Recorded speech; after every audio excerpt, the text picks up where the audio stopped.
괜찮아요. 안심도 It's okay. Don't worry. The train car smelled like rain and metal. Bodies pressed against bodies, everyone staring at their phones or the floor or anywhere, but at the old woman sobbing in the middle of the aisle. She wasn't loud about it. That's what made it worse. Madame Seo stood there, one hand gripping the overhead rail, the other clutching a leather purse so tight her knuckles had gone white. Tears ran down her face in steady streams. Her lips moved, forming words no one wanted to hear. Amudo. Amudo nalboji anha. No one sees me. The commuter shifted. A teenage girl turned her music up. A businessman adjusted his tie and looked at the ceiling. An elderly man pretended to read his newspaper even though it was upside down. This is Seoul. You don't make eye contact. You don't get involved. You especially don't touch strangers on public transit. But then someone did. Welcome to First Epic Tales by Liam. Please like, share, and subscribe for more powerful stories like this. Zara Williams stood up from her seat near the back. She was tall, maybe 5'9", with box braids tied up in a bun and a nurse's ID badge clipped to her jacket. Her sneakers were the fake Nikes from the market in Itaewon, the ones with the swoosh slightly crooked. She walked through the frozen crowd like she didn't see them staring. And they were staring. Hard. A black woman, moving toward the crying Korean Ajuma, in the middle of rush hour. Zara stopped in front of Madame Seo and spoke softly in Korean.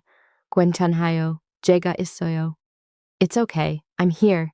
Madame Seo's head snapped up. Her red-rimmed eyes locked on Zara's face, and for a second, she looked more shocked than sad. Zara didn't wait for permission. She reached out and took the woman's hand. The train car collectively held its breath.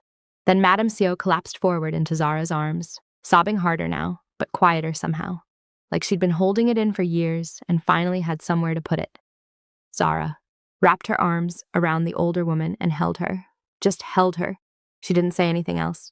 Didn't try to fix it. Just stood there while the train rocked and swayed and everyone pretended not to watch. That's when Zara noticed him.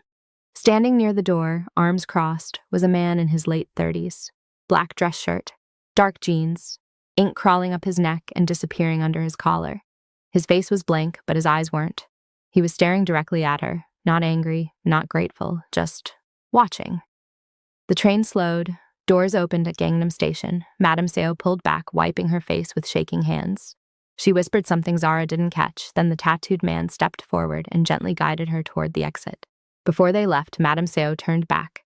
She reached into her purse and pressed something into Zara's hand. A silk scarf, deep blue, with gold stitching along the edges. 인연은 빚이 되기도 해요. A connection can become a debt. Then she was gone. The doors closed. The train lurched forward, and Zara stood there, holding a stranger's scarf, wondering what the hell just happened. She sat back down. Someone immediately took the seat next to her, like the moment had already been erased. Zara looked at the scarf. It was beautiful, expensive, the kind of thing you don't just give away. She folded it carefully and tucked it into her bag. That was just kindness, she told herself, nothing more. 3 days later, Zara was back to normal. Her shift at the care facility ended at 6. She picked up her son Caleb from Hagwon, the after-school academy where he learned math way above his grade level, because that's what you did in Korea if you wanted your kid to keep up. They took the bus home. She microwaved leftover jigae. He did his homework at the kitchen table while she folded laundry and half-watched a drama on her phone. This was her life. Ordinary, quiet, safe. She pulled the blue scarf out of her bag and draped it over the back of a chair. It looked out of place in her tiny studio apartment, but she liked it. It reminded her that sometimes people just needed someone to see them. She didn't think about the man with the tattoos. She didn't think about the way he'd looked at her. She should have. 2 days after that, Zara noticed the car. Black sedan, tinted windows, parked across the street from the care facility when she left work. She walked past it, kept her head down, got on the bus. The next day, it was there again. This time, someone got out. A younger guy in a suit. He didn't approach her, just watched her walk by. Zara felt her stomach tighten. On the 3rd day, she took a different route home, walked an extra 15 minutes just to avoid the main road. The car wasn't there. But when she turned the corner onto her street, she saw him, the tattooed man from the train. He was standing outside a cafe, holding 2 cups of coffee. When he saw her, he didn't smile, just nodded toward an empty table on the patio. Zara stopped walking. Her first instinct was to run. Her second was to call someone. Her third was to wonder who the hell she'd even call. He waited. Finally, she walked over. He set one of the coffees in front of the empty chair and sat down. Zara stayed standing. "My name is Jin Tae-ho," he said in English. His accent was thick but clear. "You helped my mother." Zara said nothing. "I want to thank you." "You don't need to." "I do." Silence. Zara sat down. Not because she wanted to, because her legs felt too heavy to keep standing. Tae-ho studied her for a moment, then continued. "My mother, she hasn't been well. What you did meant something." I just held her hand. In Korea, that is not a small thing. Zara picked up the coffee, took a sip. It was perfect. Exactly how she liked it. That should have been comforting. It wasn't. "How did you know where I work?" Tae-ho didn't answer. Zara set the cup down. "Look, I'm glad your mom's okay. But I don't need anything. I don't want anything. It was just what anyone would do." "Not anyone." "Well, I did. And now it's over." She stood up. Tae-ho remained seated, but his voice followed her. "세상은 그렇게 간단하지 않습니다." The world isn't that simple. Zara didn't look back, but she felt it. The weight of something she didn't understand yet, something that had already started. That night, Zara couldn't sleep. She kept replaying the conversation. The way Tae-ho had known her coffee order. The way he'd said the world isn't simple. Like it was a warning instead of an observation. She got up around 2 a.m. and checked the locks on her door. Twice. Caleb was asleep in the corner of their studio, his math textbook still open beside him. She watched his chest rise and fall, steady and safe. She told herself she was being paranoid, but paranoia kept people alive. The next week passed without incident. No black sedans, no men in suits, no Tae-ho appearing outside her work. Zara started to relax. Maybe he'd listened. Maybe he understood that she didn't want to be part of whatever his life was. She worked her shifts, picked up Caleb, made dinner, helped with homework. Normal. Then she got the flowers. They were waiting outside her apartment door when she came home from work. White chrysanthemums arranged in a black lacquer vase. No card. Zara stared at them. In Korea, white chrysanthemums meant one thing: death, mourning, funerals. She left them in the hallway and locked the door behind her. 2 days later, a man approached her at the bus stop. Not Tae-ho, someone else. Older, maybe 50s, with silver hair slicked back and a long wool coat that probably cost more than Zara made in 3 months. He stood too close. "You're the woman from the train," he said in Korean. Not a question. Zara didn't respond. "You know who Jin Tae-ho is?" "I don't know anything." The man smiled. It didn't reach his eyes. "That's unfortunate, because now others know who you are." Zara's bus pulled up. She got on without looking back. But she felt his gaze through the window, and she knew. Saying no hadn't protected her. It had exposed her. She tried calling Tae-ho. She didn't have his number, but she went back to the cafe where they'd met, asked the staff if they'd seen him. They looked at her like she was crazy. She walked through Gangnam at night, looking for the black sedan, for anyone who seemed like they might know where he was. Nothing. That's when she realized something worse than being followed, being cut off. She'd refused his protection. Now she was alone, and someone else had noticed. The breaking point came on a Thursday. Zara was walking Caleb home from Hagwon when a car pulled up beside them. Not the black sedan. A white SUV with dark windows. The back door opened. A woman stepped out. Younger than Zara, early 20s maybe, wearing designer everything. She spoke in rapid Korean. "Jin Tae-ho's mother wishes to see you." "I'm with my son." "We know." Zara's blood went cold. The woman glanced at Caleb, then back at Zara. "Tomorrow, 2 o'clock, Apgujeong. Someone will come for you." She got back in the SUV. It drove away. Caleb tugged on Zara's sleeve. "Yuma? Who was that?" "Mom, who was that?" Zara forced a smile. "Nobody, baby. Let's go home." But her hands were shaking. That night, Zara made a decision. She packed a bag. Just the essentials. Clothes for her and Caleb, passports, the money she'd been saving in an envelope under the mattress. She wasn't going to that meeting. She was leaving Seoul, maybe Busan, maybe further. She'd figure it out once they were on the train. She wrote a note on the back of a receipt and left it on the kitchen counter, weighted down by the blue silk scarf. "I'm sorry, I can't do this. Please leave us alone." She woke Caleb at 4 in the morning, told him they were going on an adventure. He was too sleepy to argue. They made it to Seoul Station just as the sun was coming up. Zara bought 2 tickets to Busan. The train left in 30 minutes. They sat in the waiting area. Caleb leaned against her shoulder, half asleep. Zara watched the crowd, looking for anyone who didn't belong. 20 minutes, 15, 10. Then she saw them. 2 men in dark jackets, scanning the crowd, methodically. One of them pulled out his phone, looked at the screen, then looked directly at her. Zara stood up. "Caleb, come on." "But the train." "Now." She grabbed his hand and walked quickly toward the bathrooms. Maybe they could slip out through a side exit. Maybe they could. A hand caught her arm. Not rough, but firm. She turned. The woman from yesterday. The one in designer clothes. "You were told 2 o'clock, she said quietly. "Not 4 in the morning. Let go of me. We're not here to hurt you." "Then let us leave." The woman's expression didn't change. "You don't understand the situation you're in." "I understand perfectly. I helped an old woman on a train, and now your boss thinks he owns me." "He doesn't think he owns you. He thinks you're in danger, and you are." Zara pulled her arm free. "From who? Him?" "From the people who saw what you did. The people who think you matter to him."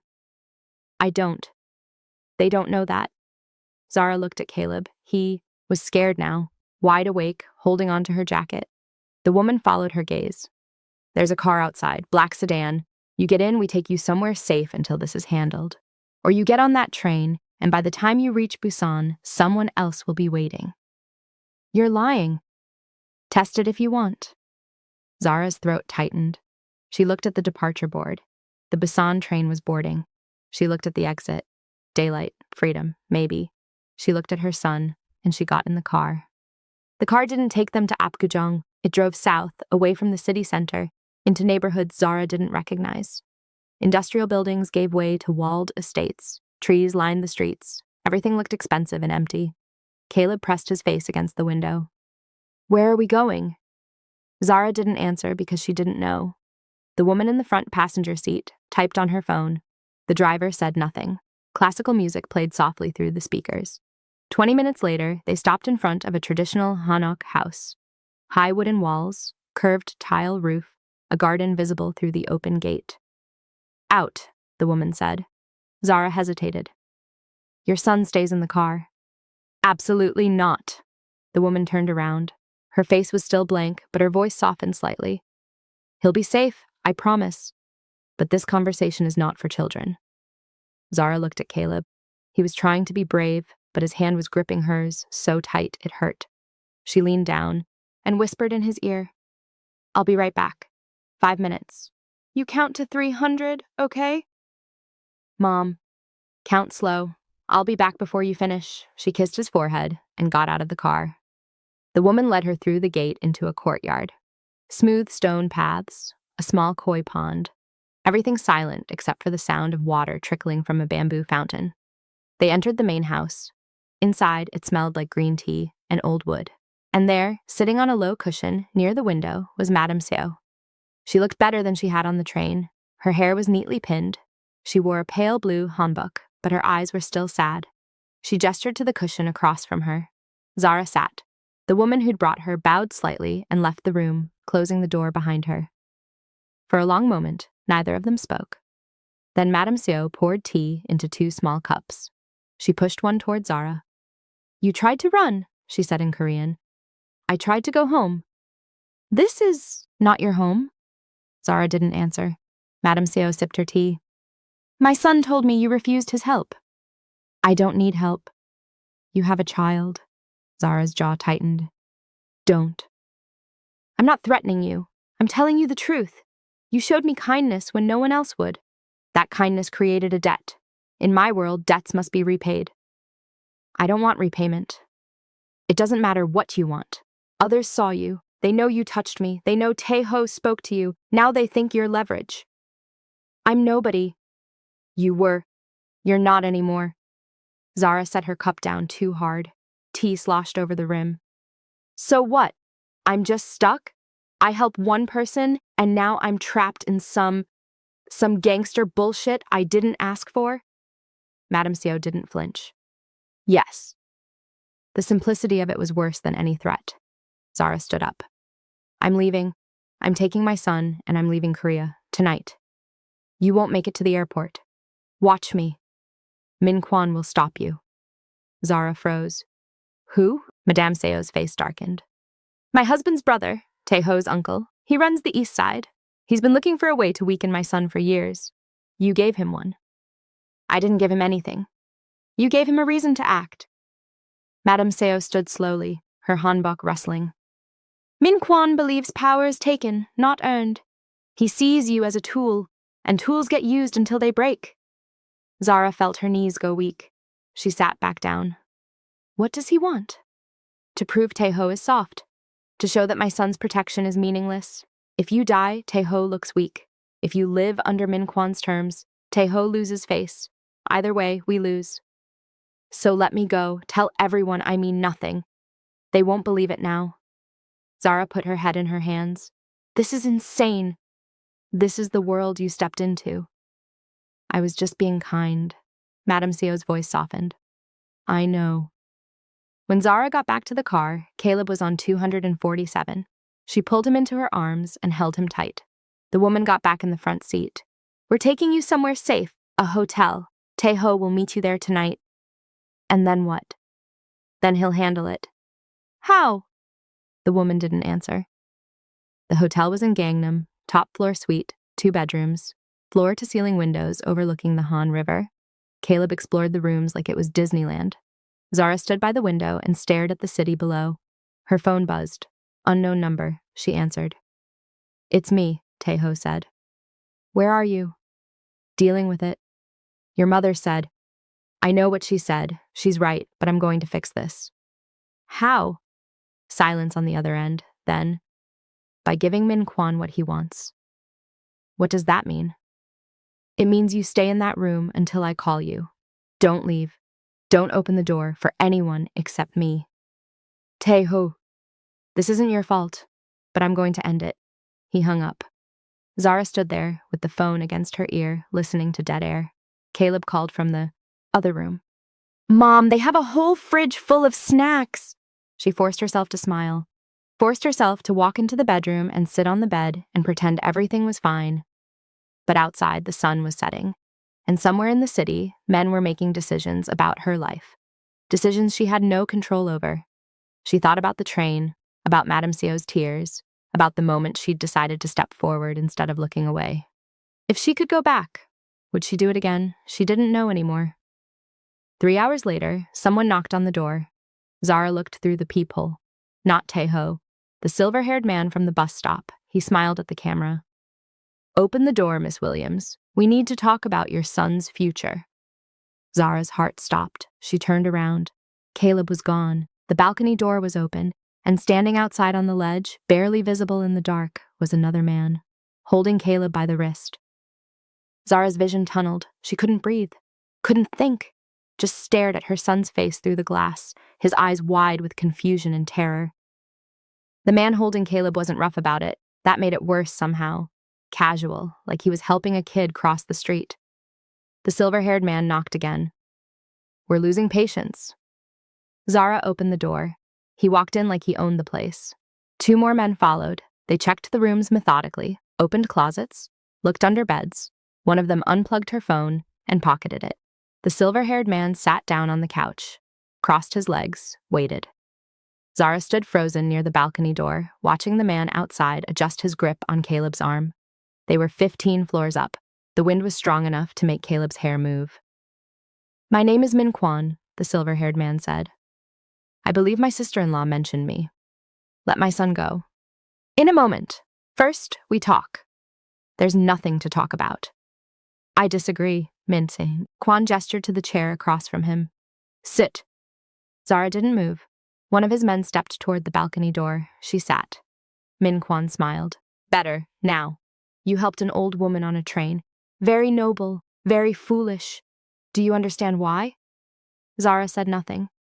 Because in helping her, you created an obligation, and obligations in our world are power. My nephew Taeho now feels responsible for you. That weakness makes him vulnerable. That vulnerability makes him useless. I told him I didn't want his help. But you accepted it anyway. You got in the car this morning. You came to the house. You're here, in this hotel, under his protection. So your words mean very little. Zara's hands curled into fists. What do you want? For Taeho to understand his place. He's too soft, too influenced by his mother's sentimentality. He thinks power comes from mercy. Min Kwan leaned forward. It doesn't. It comes from knowing when to let things break. The man on the balcony shifted. Caleb closer to the railing. Zara shot to her feet. Stop! Sit down, she sat. Min Kwan checked his watch. Taeho should be here soon. He's been calling your phone. When you didn't answer, he got worried. Predictable. When he arrives, you'll see what real power looks like. Taeho arrived 10 minutes later. He didn't knock. The door just opened. He stood in the doorway, alone, his shirt untucked and his face carefully blank. But Zara saw his eyes flick to the balcony, saw the muscle in his jaw jump. Samcon, uncle. Min Kwan stood. You came fast. Let them go. Eventually. Now. Min Kwan laughed, soft and cold. Or what? You'll fight me? Here? In front of the woman and her child? That's not very heroic, Taeho. Taeho stepped inside. The door closed behind him. What do you want? I want you to stop pretending you're something you're not. You're not a protector. You're not a leader. You're a man who lets sentiment cloud judgment. Min Kwan walked to the window. Your mother cries on a train, and you think that's weakness. I think it's clarity. She sees the world as it is. You see it as you wish it were. You made your point. Not yet. Min Kwan turned back. The woman and her son leave this room safely, but only if you acknowledge the truth. What truth? That you were wrong? That protecting her was a mistake? That sentiment has no place in our world?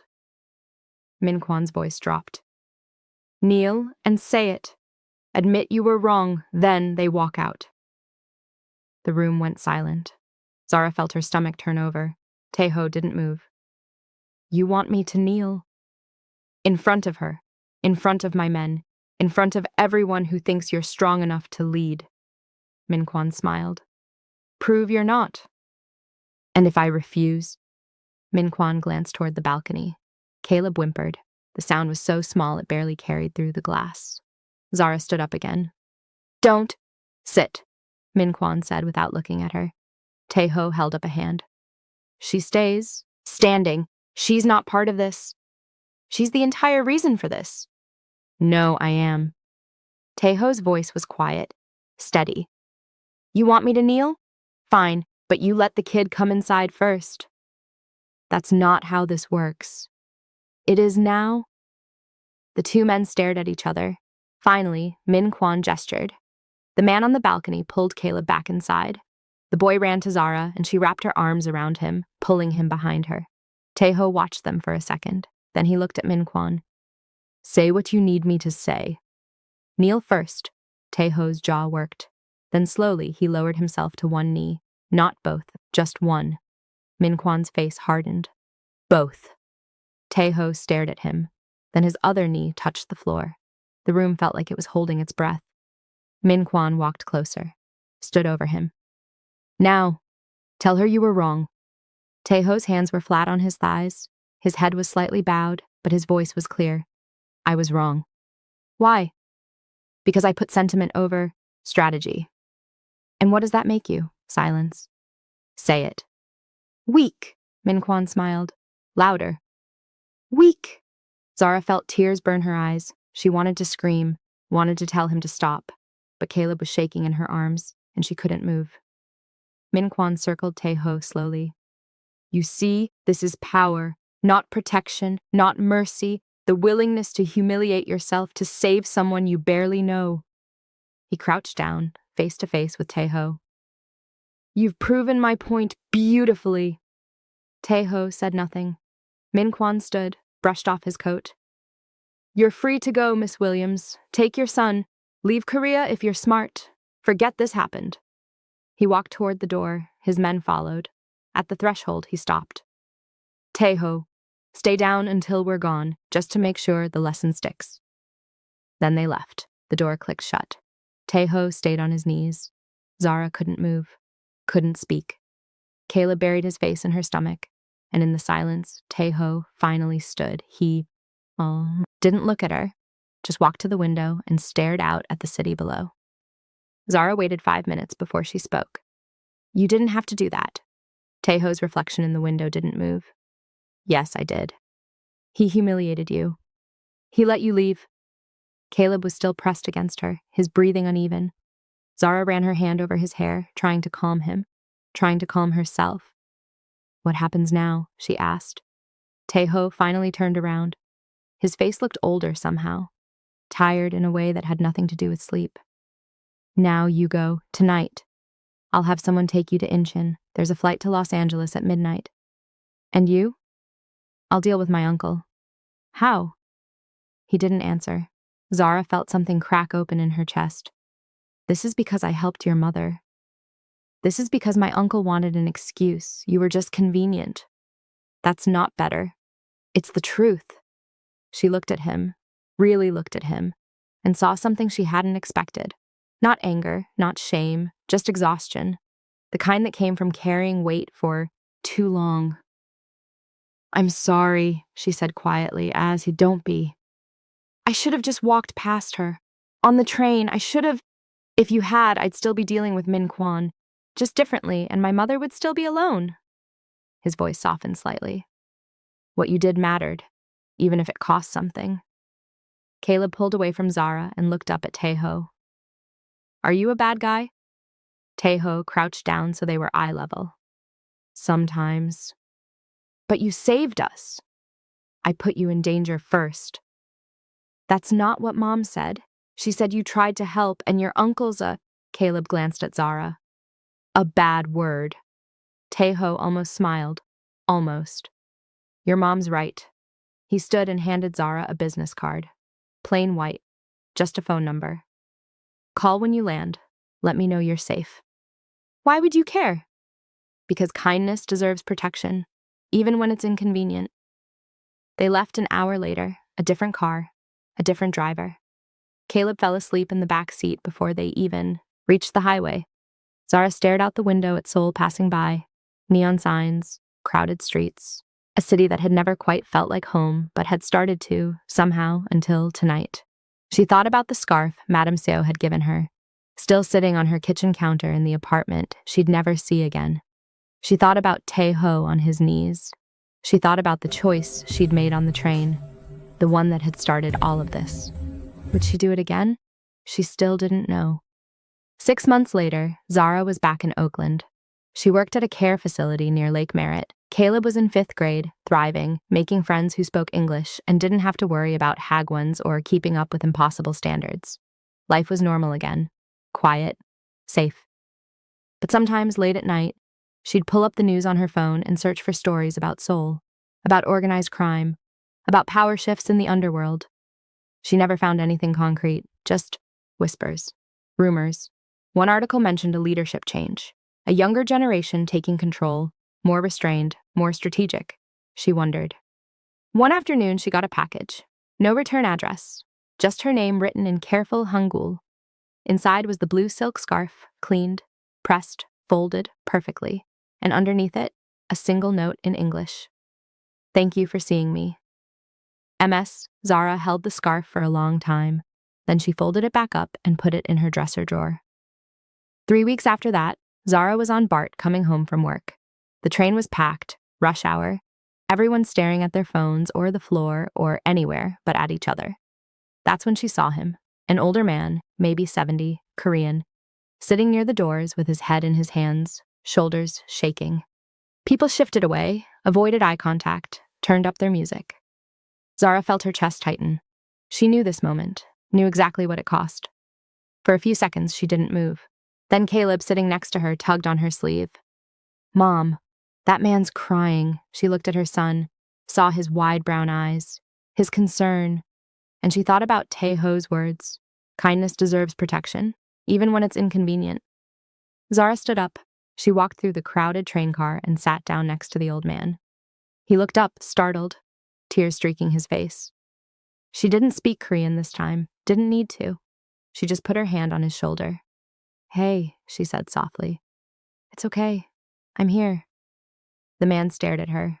Then his face crumpled, and he leaned into her, sobbing harder but somehow quieter, like he'd been waiting for permission to break. Zara held him. The train rocked and swayed, people watched but didn't intervene. And in that moment, Zara understood something she hadn't before. Kindness always cost something. It created connections, obligations, debts, but the cost of not being kind was higher. It was living in a world where people cried, alone on trains because everyone was too afraid to reach out. She'd paid a price in Seoul, a big one, but she'd also learned something about who she was, about who she wanted to be. When the old man finally pulled away, he whispered thank you in broken English. Zara nodded. "You're welcome." The train pulled into her stop. She stood, took Caleb's hand, and walked toward the doors. Before stepping off, she glanced back at the old man. He was wiping his face, sitting up straighter, looking less alone. And Zara smiled. Not because it was easy, because it mattered. The doors closed behind her. She walked up the station steps into the Oakland sunlight, holding her son's hand. Behind her, the train disappeared into the tunnel. Ahead of her, the city stretched out wide and complicated and full of people who needed someone to see them. She'd keep looking, even when it cost her, especially then, because that's what kindness was. Not a transaction, a choice. And she'd made hers. If you were in Zara's position, would you have helped that stranger on the train, knowing what it might cost? Drop your thoughts in the comments below.